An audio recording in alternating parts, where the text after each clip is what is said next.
वीरकेतु नाम गरेको राजा हुनुहुन्थ्यो। उहाँ चाहिँ धार्मिक हुनुहुन्थ्यो। पुष्प विमानबाट बद्री र केदारमा गए दर्शन गर्नुहुन्थ्यो। अनि उहाँ वृद्ध हुनुभयो राजा। अनि बद्री र केदारलाई भन्नुभयो म वृद्ध भएँ, अब म हजुरहरूको दर्शन गर्न आउन सक्दिनँ। त्यस कारणले गर्दा हजुरहरू दुईटैको स्वरूप आएर विराजमान हुनु पर्यो भनेर राजाले भन्नुभयो बद्री र केदारलाई। बद्री भनेको भगवान विष्णु, केदार भनेको शिवजी भनिसकेपछि अनि भीमसेनलाई बद्री र केदारले यो दिव्य शिला बोकाउनु भयो र यहाँ लिएर आएर विश्वकर्मा नाम गरेको कालीगढको नाम हजुरहरूले सुन्नु भएको छ।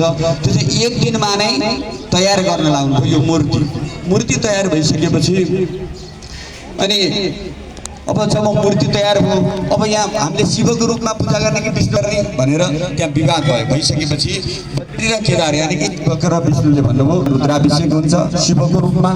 अनि हामी विष्णु सहस्रनाम भगवानको पाठ पूजा गर्दाखेरि विष्णु सहस्रनाम पाठ गराउँछौँ। यस कारणले हामीले हरिहर, हरि भनेको भगवान विष्णु, हर भनेको शिव, त्यस कारणले हरिहरको रूपमा काशी र बद्रीको रूपमा यहाँ दर्शन गर्दा, काशीमा दर्शन गर्दा जति पुण्य प्राप्ति हुन्छ, बद्रीमा दर्शन गर्दा जति पुण्य प्राप्ति हुन्छ त्यो भन्दा पनि धेरै पुण्य प्राप्ति हुन्छ यहाँ आएर दर्शन गर्दा। यसरी मूर्ति विराजमान भएर स्थापित भइसकेपछि अनि कलियुगको कुराहरू छ। द्वापरयुग त अन्त्य भयो। कलियुगमा हजुरहरूले सबैले पढ्नु भएको छ, पढाउनु भएको छ। यो काठमाडौँ उपत्यका जल्लै भरिएको थियो। मञ्जुश्री नाम गरेका राजाले चोबारबाट जल बाहिर निकालिसकेपछि यहाँ बस्ती बस्न योग्य भयो। यहाँ नीलकण्ठ नाम गरेका किसानको थियो। अनि खेत खन्ने क्रममा खेत चाहिँ कसरी त्यो बेला के चलन थियो भन्दा सम्पूर्णको खलोको रूपमा यहाँ प्रयोग हुन्थ्यो। धान काट्ने या चाहिँ खलो भनेको धान ल्याएर छुट्ने, अन्तत खलो बनाएर छुट्दाखेरि सामान्य एक गुणा हुन्थ्यो, यो ठाउँमा ल्याएर छुट्दाखेरि धान हुन्थ्यो दुगुना भइसकेपछि अनि यहाँ के शक्ति रहेछ भनेर नीलकण्ठले खन्नुभयो। खन्दाखेरि यहाँ नाकमा हजुरहरूले चोट लागेको देख्नुहुन्छ। यसरी चोट लागेको छ, तासिएको छ, त्यहाँबाट भलभल रगत बग्न थाल्छ। त्यसपछि अनि देब्रे हातको बुढी औँला पनि हेर्न सक्नुहुन्छ जहाँ भगवानले शङ्ख लिनुभएको छ, त्यहाँ एउटा चौटै गएको छ। अनि त्यहाँ चाहिँ के कस्तो देख्यो भन्दाखेरि रगतै रगत देखिसकेपछि नीलकण्ठलाई चिन्ता लाग्यो, ओहो यहाँ खन्न हुँदैन भनेर उनी घर गएर राति शयन गर्नुभएको थियो। भगवान आउनुभयो, विराजमान हुनुभयो। अनि भगवानले सोध्नुहुन्छ तिमी किन चिन्तामा छौ भन्दा प्रभु मैले आज यसरी खनेको थिएँ त्यहाँ रगत आयो हजुरको शरीरबाट भनेर भन्दा ल उसो भयो भने तिमीले हात हतियार बिना हात हतियार म पुरिएर बसेको छु, हात हतियार बिना तिमी बाहिर निकाल्ने प्रयास गर। अनि त्यसपछि यहाँ चाहिँ हरिहर स्वरूपमा भगवान शिव र विष्णुको रूपमा म छु, मलाई पूजा अर्चना गर। यहाँ जसले भगवानको पूजा अर्चना गर्छ त्यसलाई सुख शान्ति समृद्धि ऐश्वर्य प्राप्ति हुन्छ। भगवान नारायणको आशीर्वाद सदा सर्वदा प्राप्त भइरहन्छ। अनि यहाँ चाहिँ भगवानको शिर पूजा गर्नलाई भगवानको नागहरूमा शेष नागमा टेकेर जानुपर्छ। त्यस कारणले हामी जस्ता ठुलाले गर्दाखेरि त्यहाँ अपराध लाग्छ, तर बच्चाले गर्दाखेरि झन् टेक्दाखेरि उनीहरूलाई क्षमा हुन्छ। त्यस कारणले 16 वर्षभन्दा कम मुनिका त्यस्ता बटुकहरूबाट जुन बटुकहरूले पूजा गर्दाखेरि चाहिँ कुनै दोष लाग्दैन, त्यस्ता बटुकहरूबाट पूजा अर्चना गरौ भनेर लगाउनु भयो। अनि सोही अनुसार यहाँ त्यही परम्परा अनुसार अनि तिमी वृद्ध छौ, वृद्ध भनेको बुढा, अनि तिम्रो नाम नीलकण्ठ छ, तिम्रै नामबाट चाहिँ यो मन्दिरको प्रख्यात गर भनेर लगाउनु भयो। र नीलकण्ठ बुढा नीलकण्ठ नामले भगवान यहाँ विराजमान हुनुभयो। र हामीले अर्को कुरा पनि एउटा के छ भन्दा यहाँ मूर्ति भगवान विष्णुजीको ल हेर्नुहोस्, हामीले हरिहर भन्ने यसरी नै बुझ्न सक्छौँ। नीलकण्ठ भन्ने भगवान शिवजीको नाम छ, तर मूर्ति हेर्दा यहाँ भगवान विष्णुजीको हुनुहुन्छ। त्यस कारणले अनि यहाँ चाहिँ हरिहरको रूपमा हामीले पूजा अर्चना गर्छौँ। त्यसपछि गएर अब क्रमिक रूपमा यो षोडशोपचार विधिले पूजा अर्चना भइसकेको थियो। अब यसै क्रममा चाहिँ अलि समय व्यतीत हुँदै गइसकेपछि जब प्रताप मल्लको बेला समय आयो, प्रताप मल्लको समय आइसकेपछि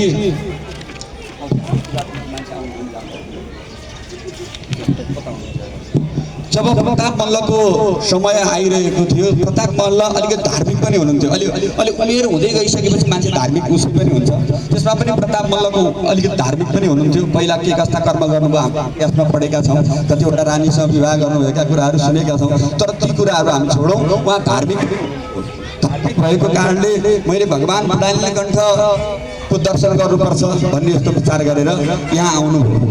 आउँदाखेरि जब त्यो पिपलको रुखनेरि आइपुग्नु भएको थियो भगवानले थाहा पाउनुभयो प्रताप मल्ल केही कुरामा यिनी अधार्मिक पनि हुन्, त्यस कारणले मेरो दर्शन गर्न योग्य छैनन् भन्नुभयो प्रताप मल्ललाई भगवानले। यिनी अधार्मिक पनि छन् केही कुरामा, त्यस कारणले यिनलाई मेरो दर्शन नगराउन भनेर पहिरा नाग, एउटा यहाँ 12वटा नाग थिए, त्यो मध्ये एउटा नागलाई पठाउनु भयो। त्यहाँ बाटो छेड्न जाऊ, तिमी यहाँ खलेर तिमीलाई भनेर भनिदिनु हो। भनिसकेपछि ती नाग भित्रभित्रैबाट छिरेर गए त्यो पिपलको वृक्ष मुनि। अहिले पनि त्यहाँ नाग त्यहीँ नै हुनुहुन्छ ती नाग। त्यहाँ प्रताप मल्ललाई बाटो छेक्न जानुभयो। गइसकेपछि जब प्रताप मल्लले ढुङ्गाबाट ओर्लिन प्रयास गर्नुभएको थियो, नागै नाग देख्नु, एउटा मात्र सबै नागहरू सलसल हिँडेको देख्नुभयो। अनि ओर्लिन खोज्नुभयो, ओर्लिनै सक्नु भएन। नसकिसकेपछि म यहाँ ओर्लिन सकिनँ, म जान्छु। अब कालीगढलाई भन्नुभयो त्यहाँ जस्तो छ त्यस्तै तिमीले नारायणीमा बनाउन लगाऊ, नारायण यता हनुमान ढोकामा बनाउन लगाऊ। अनि ती कालीगढहरूले यहाँ जस्तो छ त्यस्तै नाग त्यस्तै मूर्ति हनुमान ढोकामा बनाउन लाग्नुभयो। त्यहाँ तीन मूर्ति छ, सेम यस्तै मूर्ति छन्। बालाजीमा त बाल नारायण हो, हजुरहरूले भित्र देख्नु भएको छैन होला। हनुमान ढोकाको भित्रपट्टि जहाँ तलिजु भवानी हुनुहुन्छ यत्रै मात्रै मूर्ति, यस्तै विशाल मूर्ति भगवान शयन गरिरहनु भएको छ। त्यहाँ गएर हेर्न सक्नुहुन्छ। त्यहाँ सर्वसाधारण सबैलाई त प्रवेश छैन, हामी चाहिँ गएर हेरेर आयौँ। त्यस कारणले हामीले गर्वसाथ भन्दछौँ मूर्ति त्यहाँ बनाएका छन्। तर त्यो बनाएको हुनाले त्यहाँ चाहिँ पाट छुट्टिएको जस्तो देखिनुहुन्छ। तर सेम यस्तै मूर्ति हनुमान ढोकाको भित्रपट्टि तलिजु भवानीको तल यता दक्षिणपट्टि साइडमा त्यहाँ विराजमान हुनुहुन्छ। त्यसपछि ती राजाले पनि भन्नुभयो मलाई तिमीले भगवानको दर्शन गर्न जान दिएनौ, हे नाग तिमी पनि माथि जान नसक भनेर श्राप दिनुभयो। त्यो श्रापका कारणले नाग पनि त्यहीँ आउन सकेन। त्यस कारणले गर्दा यहाँ चाहिँ राजा महाराजाहरू त्यसपछि आउने चलन छैन। अब प्रताप मल्लले जब दर्शन गर्न पाएन अनि उनले भने अब यहाँको जल चाहिँ मेरो त्यहाँ हाम्रो जहाँ भगवान स्थापना गरेका छौँ त्यहाँसम्म पुगोस् भनेर पहिला चाहिँ यहाँबाट कुलो बनाएर जलको व्यवस्था पनि गर्नुभयो अरे भन्ने पनि किंवदन्ती छ। त्यस कारणले हामीले के बुझ्नुपर्छ भन्दा यो वैकुण्ठ धाम हो।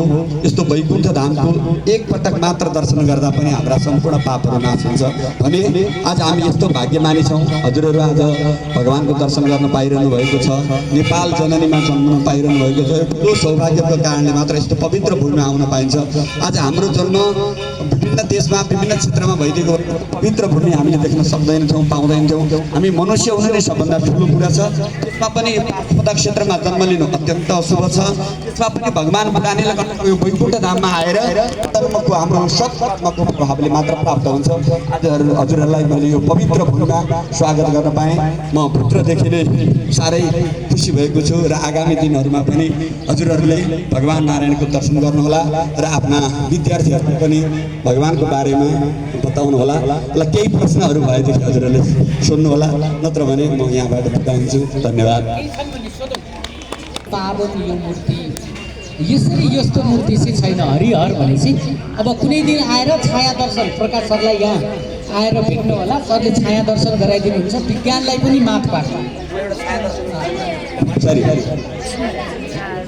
जब हाम्रो भिड बढी हुँदै गइसकेपछि हामी जे पनि चढाउने त्यो केमिकलहरू हामीले त्यहाँ चढाउने, अबिर ल्याएर भगवानलाई छ्याप दिने अनि भगवानको चाहिँ त्यो पाउहरू त्यो लगभग त्यो छ्या हुने त्यस्तो भइसकेपछि अनि अब भगवानलाई चाहिँ नछुइकन पूजा गरौँ। हामीले मूर्ति त यो विशाल मूर्ति हाम्रो एउटा मात्र शिलाबाट बनेको यस्तो विशाल मूर्ति छैन।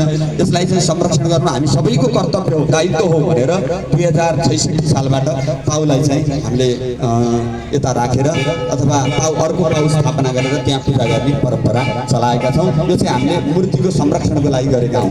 र छाया दर्शनको कुराहरू हामीले जुन आइरहेको छ, छाया दर्शन चाहिँ जब भगवान पहिला सशरीर हुनुहुन्थ्यो, कसरी हुनुहुन्थ्यो भन्दा जब थम्दाखेरि रगत आउँछ त्यो शरीरबाट मात्र आउँछ। अनि त्यसपछि भगवानले कलियुग प्रारम्भ भयो। कलियुगमा चाहिँ अलिकति सत् मानिसहरू कमै हुन्छन् अनि अज्ञानी हुन्छन्, अल्पबुद्धिका हुन्छन्, सम्पूर्णले चाहिँ मेरो चाहिँ दर्शन गर्न इच्छा गर्छन्, त्यस्ता मनुष्यहरूलाई पनि म मुक्ति त दिलाउने छु। तर यिनीहरूमा विश्वास हुँदैन, मलाई विश्वास गर्ने छैन। कसरी विश्वास चाहिँ दिलाउन सकिन्छ भन्दा छाया दर्शनबाट विश्वास दिलाउन सकिन्छ भनेर उतापट्टि दाहिनेपट्टि साइडपट्टि जाने, त्यहाँबाट भगवानको शिर यसो जलमा शिर हेर्दाखेरि टक्क देखिनुहुन्छ। हाम्रो आदरणीय अदर्शज्यूलाई पनि मैले सुरुमा छाया दर्शन देखाएको थिएँ, हजुरहरूले देख्नुभएको छ कि छैन। अनि त्यहाँ चाहिँ भगवान माथि जस्तो देखिनुहुन्छ तल हुबहु त्यस्तै नै शयन गरिरहनु भएको देखिनुहुन्छ। आज अलिकति भिडभाड छ, सबैजनालाई एकैचोटि लगाएर देखाउन सकिँदैन। हजुरहरू अलिपछि आउनु भएको बेला नि मलाई सम्पर्क राख्नु होला, म हजुरहरूलाई सम्भव भएसम्म लगेर दर्शन गराउनेछु। हो यो चाहिँ जल नारायण, उहाँको नामै जल नारायण छ। त्यस कारणले गर्दा हाम्रा परम पूजनीय स्वामीजी निगमानन्द महाराजजीले यहाँ चाहिँ अविरल जल नभएका कारणले गर्दा धेरै प्रयत्न पश्चात लगभग हामीले लगभग 4-5 वर्ष भयो होला माथि शिवपुरीको तलपट्टिबाट आउँथ्यो पहिला जल, त्यहाँ अशुद्ध जल हुन्थ्यो। छन् यहाँ जल नारायण भगवानको जल लगेर हामीले घरमा ग्रहण गरेर त्यो हिसाबले त्यहाँ अशुद्ध जल आएको कारणले गर्दा अब शुद्ध जल ल्याउनुपर्छ भनेर स्वामीजीले माथिबाट प्रयास गरेर आज शुद्ध जल झरेको 5 वर्ष जति भयो। यहाँ पवित्र जल छ, किन भन्दा नारायण जलमै शयन गर्नुहुन्छ। त्यस कारणले गर्दा नारायणको नामै जल नारायण छ, त्यहाँ पवित्र जल पाइन्छ। यो जल हजुरहरूले घरमा लगेर राख्नुभयो भने हजुरहरूको घरमा कहिले कल झगडा यताउता घर परिवारमा कुराहरू मिलिरहेको छैन, सुख शान्ति छैन, आनन्द छैन भने यो जल लगेर हजुरहरूले घरमा छर्किनु भयो भने घरमा सुख शान्ति समृद्धि पनि हजुरहरूले प्राप्त गर्न सक्नुहुन्छ। आएको जल भनेर भन्नुहुन्छ, हो कि होइन, अब के हो भनेर सोध्नु होला। मलाई धेरैजनाले यो प्रश्न गर्नुहुन्छ। यो विषयमा चाहिँ यस्तो कुरा रहेछ कि लगभग गोसाई कुण्ड र हाम्रो यहाँको सतह लगभग केही मात्रामा मात्रै तलमाथि होला, तर त्यहाँको केही मूल सरहको जल या चाहिँ केही मूलको जल चाहिँ यहाँ आउने होइन, तर त्यही एउटै मूलको जल चाहिँ यहाँ हामीले प्राप्त गर्न सक्छौँ। त्यहाँको जलहरू गोसाइकुण्डको जल चाहिँ यसरी आउँछ, एउटै सतह लगभग एउटै माथिको गोसाइकुण्ड अलि माथि छन्, त्यो हिसाबले त्यो मूलको पानी आउँछ भन्ने एउटा किंवदन्ती छ।